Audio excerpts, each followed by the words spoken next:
Hello friends, मैं जय। इस वीडियो में मैं आपको बताऊंगा कि कंपनी में लेज़र कैसे क्रिएट करते हैं।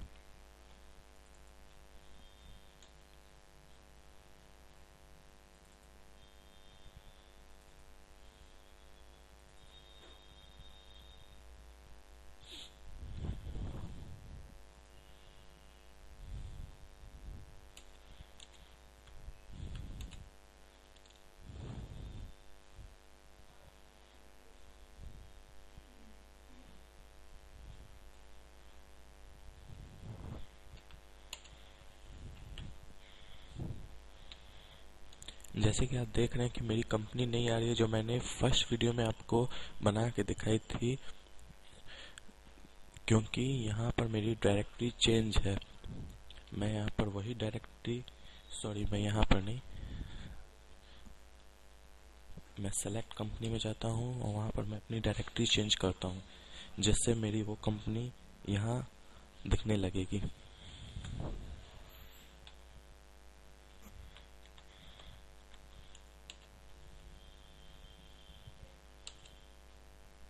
आप देख सकते हैं मेरी कंपनी आ चुकी है। कभी भी अगर आपकी कोई कंपनी किसी दूसरी ड्राइव में हो, तो आप उसे डायरेक्टरी में चेंज करके अपनी कंपनी को ओपन कर सकते हैं। मेरी कंपनी खुल गई। अब मैं एस्केप के जरिए मास्टर्स में आ गया। इसमें पहला ऑप्शन है अकाउंट इन्फो। इसमें आप देख सकते हैं कि ग्रुप है, लेजर है, वॉचर टाइप्स है और क्विट है। ग्रुप्स क्या है? टोटली टैली में 28 ग्रुप है, जिसमें से 15 प्री डिफाइंड ग्रुप्स हैं, 9 groups are balance sheet items and the remaining 6 groups are the profit and loss accounting items। जैसे मैं आपको ग्रुप्स के नाम बता देता हूँ। कैपिटल अकाउंट, जिसमें reserves and surplus, retained earnings. Second है current accounts, bank account, cash in hand, deposit asset, loans and advance asset, stock in hand, sundry debtor. Third है current liabilities, duties and taxes, provisions, sundry creditors. Fourth है fixed assets. Fifth investments. Sixth loans liability, जिसके अंदर है bank OD account, bank OCC account, secured loan, unsecured loans. Seventh है suspense account. Eight है miscellaneous expense asset. Ninth है branch division. Out of the 15 predefined primary groups, the following are the 6 predefined groups that appear in the profit and loss account. First is sales account, second is purchase account, third is direct income, fourth is indirect income, fifth is direct expense and sixth is indirect expense। ये group आपको already tally में created होते हैं, जिसके अंदर आपको ledgers बनाने होते हैं और लेजर्स में cash and profit and loss account already tally के थ्रू ही बने हुए होते हैं। जैसे कि आप ऊपर हेल्प देख सकते हैं, ये मेरा पुराना वर्जन है, जिसके कारण इसमें हेल्प सिर्फ ऑनलाइन में ले सकता हूँ अगर मेरी टैली ओरिजिनल है तो। लेकिन ऑफलाइन हेल्प टैली ERP 9 में ऑलरेडी रहता है। जब आप टैली ERP 9 डाउनलोड करेंगे तो उसमें आपको ऑफलाइन हेल्प भी दिखेगी। लैंग्वेज, उसमें आप कई तरह के लैंग्वेज चुन सकते हैं। जैसे कि मैं इसमें दिखाता हूँ, शायद इसमें सिर्फ इंग्लिश लैंग्वेज का ही ऑप्शन है। उसमें आपको हिंदी लैंग्वेज का भी ऑप्शन है। ऊपर आप देख सकते हैं राइट साइड बटन बार में सेलेक्ट कंपनी। अगर आपकी कंपनी बाय मिस्टेक गलत चुन गई है तो आप सेलेक्ट कंपनी से फिर दूसरी कंपनी चुन सकते हैं, या इस कंपनी को सेट कंपनी से बंद कर सकते हैं। उसके बगल में आप देख सकते हैं F1 लिखा हुआ है। अगर आप F1 दबाएंगे तो आपकी सेलेक्ट कंपनी डायरेक्टली ओपन हो जाएगी, और जस्ट उसके नीचे आप देख सकते हैं सेट कंपनी के बगल में रेड रंग से F1 उसके नीचे स्लैश दिया हुआ है, यानी कि वो F1 एल्ट के साथ वर्क करेगा। उसी के नीचे F2 में डेट है, F2 स्लैश में पीरियड है, जिसको आप एल्ट प्लस F2 के साथ यूज कर सकते हैं। उसी तरह कंपनी इन्फो। मैं आपको F11 के बारे में बताता हूँ। फीचर्स,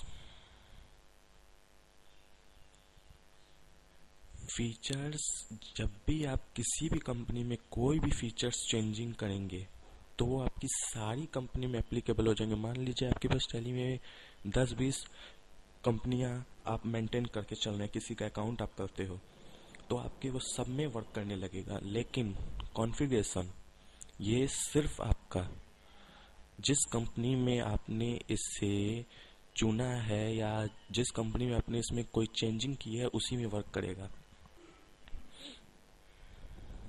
फीचर्स, इसमें अकाउंटिंग फीचर्स है।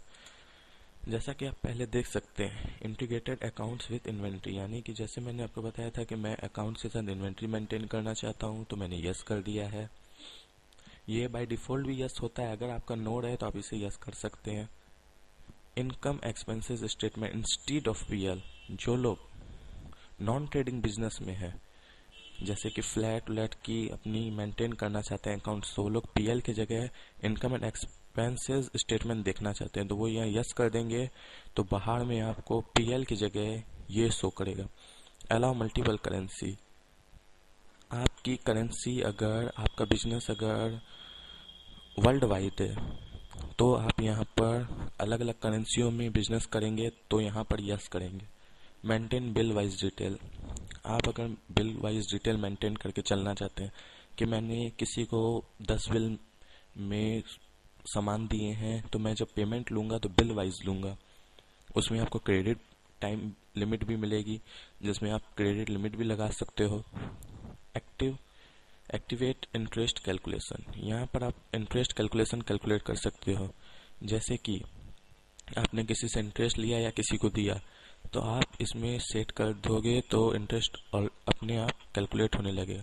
मेंटेन पेरोल, ये सिर्फ एम्प्लॉय लोग के वर्क में काम आता है या जिसकी बड़ी बिजनेस होती है। नॉर्मली छोटे मोटे बिजनेस में ये वर्क यूज नहीं होता है। मेंटेन कॉस्ट सेंटर, ये मैं आपको नेक्स्ट वीडियो में बताऊंगा क्या है। अब आ जाते हैं हम लोग इनवॉइसिंग में। अलाउ इनवॉइसिंग, यस है, मैं इनवॉइस बना सकता हूँ, yes. Inter purchase in invoice format, yes. Use debit credit notes, debit credit notes क्या होते हैं? आपको कंपनी ने क्रेडिट नोट दिया, आप कहाँ एंटर करोगे? क्योंकि आपको अभी तक कुछ उसके तरफ से प्राप्त नहीं हुआ है, आपको सिर्फ कंपनी ने क्रेडिट नोट दिया कि आपके इतने पैसे मेरे पास बकाया है, तो आप उसे अपने पास डेबिट नोट में इंटर करोगे। उस लिए भी इसे यस किया जाता है। या आपने किसी को माल वापस किया या आपको किसी ने माल वापस किया, उस सिचुएशन में भी इसका यूज होता है। Use invoice mode for credit notes, उसमें आप यस करोगे तो इनवॉइस मोड में क्रेडिट नोट वर्क करेगा, उसी तरह डेबिट नोट भी वर्क करेगा। मेंटेन बजट एंड कंट्रोल्स, आप अगर अपना बजट मेंटेन करके चलना चाहते हैं कि मुझे पूरे साल में स्टाफ के ऊपर कितने खर्चे करने हैं, होम एक्सपेंस के लिए कितने खर्चे करने हैं, बिजनेस में कहाँ कितने परचेजिंग के लिए बजट लगा के रखा है, तो आपको इंडिकेट करते रहेगा। और जैसे आपका बजट पूरा हो जाएगा, आपको वो मैसेज देगा कि आपका बजट कंप्लीट हो चुका है। उसके बाद जैसे मैंने सेल्स में मैंने किसी दुकानदार के लिए लगा के रखे हैं कि मैं उसे 1 लाख तक ही क्रेडिट दूंगा, तो जैसे उसकी 1 लाख क्रेडिट टैली के बिलिंग के हिसाब से कंप्लीट होगी, ये अपने आप हमें सूचित कर देगा। Use reversing journal and option, ये मैं आपको नेक्स्ट वीडियो में बताऊंगा क्या है।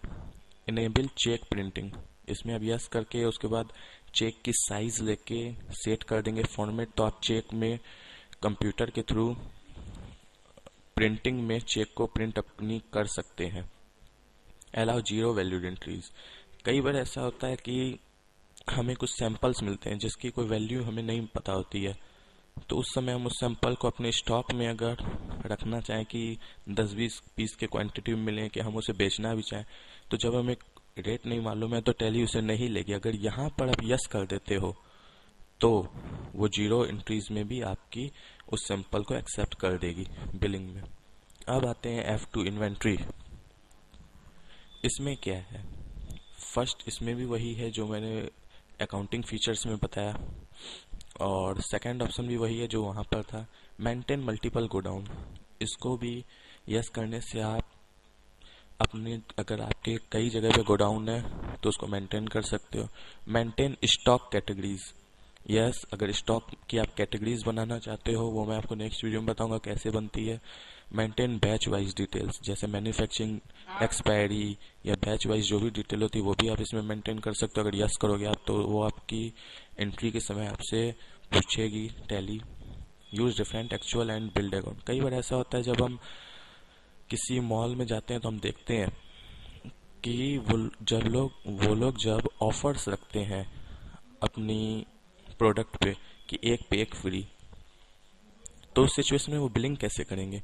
तो उस सिचुएशन में होता क्या है, जब हम लोग भी टैली में ये यस कर देंगे तो एक एक्चुअल का कॉलम बनेगा, एक बिल्ड का। एक्चुअल मीन्स मैंने 2 प्रोडक्ट बेचे, लेकिन बिलिंग मैंने कितने की सिंगल की, क्योंकि एक तो हमारा फ्री था, उससे स्टॉक भी हमारा नील होगा, जो एक्चुअल में सामान निकला उससे साथ स्टॉक भी नील होगा, और बिलिंग भी एक की होगी, और हमारे वोचर्स में भी दिखेगा कि मैंने किसको क्या दिया।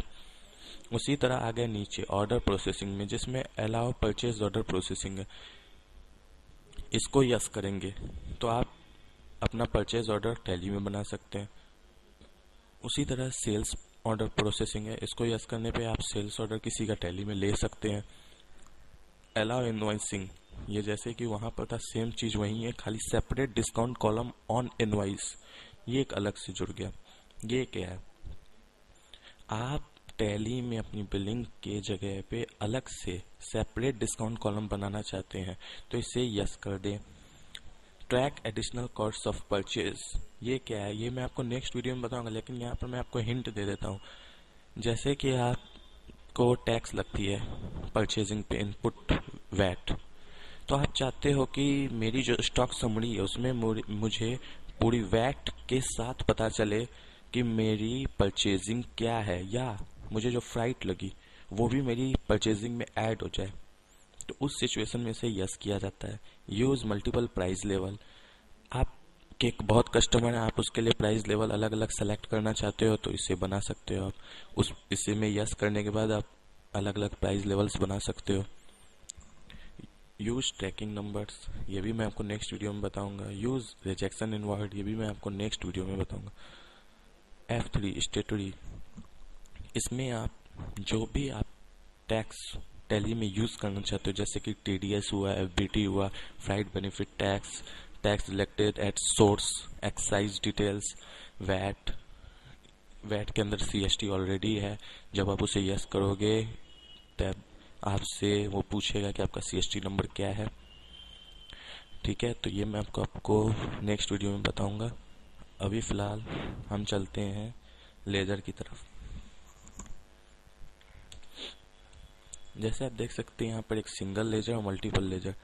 आपके अगर क्रेडिटर, सन्ड्री क्रेडिटर मतलब होता है जैसे आप माल बेचते हो, अगर वो बहुत सारे हैं तब आप उसे अलग अलग बनाओगे तो आपका बहुत टाइम जाएगा। उस सिचुएशन में आपने सन्ड्री क्रेडिटर ग्रुप चूज कर लिया। अगर मल्टीपल में क्रिएट करोगे तो यहाँ पर आपने देख सकते हैं आपकी लिस्ट खुल गई, इसमें से आपने फिल्टर करके सन्ड्री डेटर चूज कर लिया। सपोज इट मैं आपको चूज करके दिखा देता हूँ, यहाँ चूज कर लिया। अब आपके जितने भी डेटर है सब इस हेड के अंदर आ गए। अब सबका नाम इंटर करो आप, और जैसे मैं आपको दिखा देता हूँ, राम मैंने इंटर किया सन्ड्री डेटर में। अगर उसकी कोई नेक्स्ट ईयर की ओपनिंग बैलेंस है तो इंटर करो, नहीं तो इसे स्किप करके आप आगे बढ़ जाओ।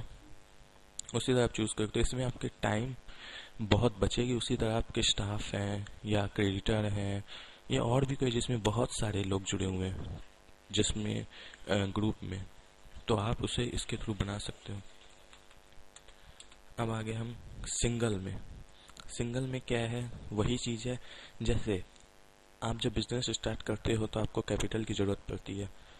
सपोज इट मैंने कैपिटल ले लिया,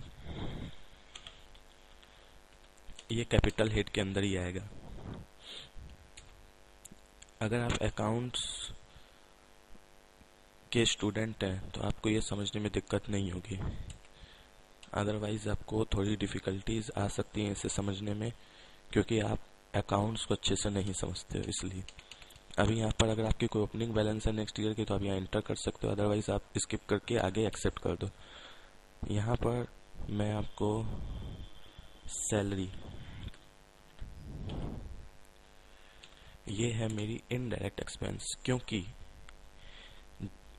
डायरेक्ट एक्सपेंस क्या होती है, जब तक आपका माल आपके गोडाउन तक नहीं आ जाए उस सिचुएशन तक में जो भी आपकी एक्सपेंसेस होगी, यानी कि माल आने में जो खर्च होगा या लोडिंग में अनलोडिंग में जो खर्चे होंगे, वेजेस जो लगेंगे, वो आपके डायरेक्ट एक्सपेंस। उसके बाद आपका माल गोडाउन में आने के बाद जो भी खर्च होगा वो आपका इनडायरेक्ट एक्सपेंस होता है, जैसा कि आपने अकाउंट्स में ट्रेडिंग एंड पीएल अकाउंट में पढ़ा भी होगा।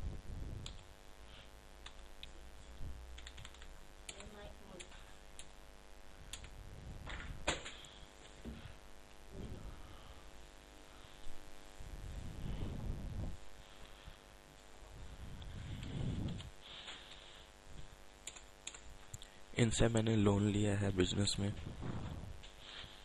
तो मैं लोन्स एंड लाइबिलिटीज एक्सेप्ट करूंगा, सॉरी फिल्टर करूंगा, क्योंकि लोन एंड एडवांस मेरा एसेट, मैंने किसी को लोन नहीं दिया है, मैंने लिया है, ये मेरी लाइबिलिटी है, दायित्व है।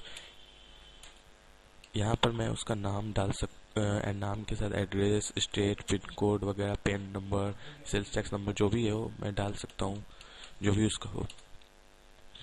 मैंने आपको 3 लेजर बना के दिखाए हैं। अब आप देख सकते हैं कि डिस्प्ले में आप उसे देख सकते हैं कि कितने लेजर ऑलरेडी आपके मेंटेन, जैसे कि मैंने कहा था कैश एंड प्रॉफिट लॉस आपके पहले से बाय डिफॉल्ट टैली में रहते ही हैं। उसके बाद अगर आपको इसमें कोई चेंजिंग करनी हो तो आप एल्टर में जाके इसमें चेंज कर सकते हो। Thank you for watching my video. Please don't forget to subscribe my channel.